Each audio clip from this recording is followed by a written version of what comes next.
Alright, good evening. We're going to take a look at the wrench drawer tonight. Alright, over here I've got a standard, and over here the metric side. These are all, for the most part, combo wrenches.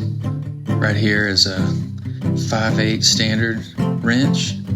You got your open end here, and then on the opposite end you got your box end.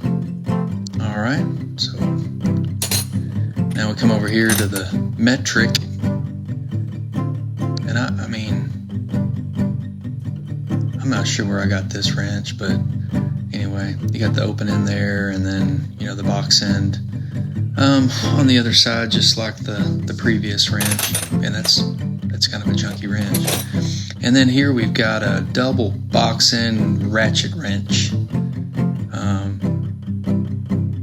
On one side you tighten, flip it over. On the other side you loosen it. You got two choices there of sizes. I don't use that one too often either. And then over here, a double-ended open end wrench. So got a couple different sizes to choose from there. Anyway, that comes in handy. Anyway, that's just a quick look at all my wrenches. Appreciate you watching.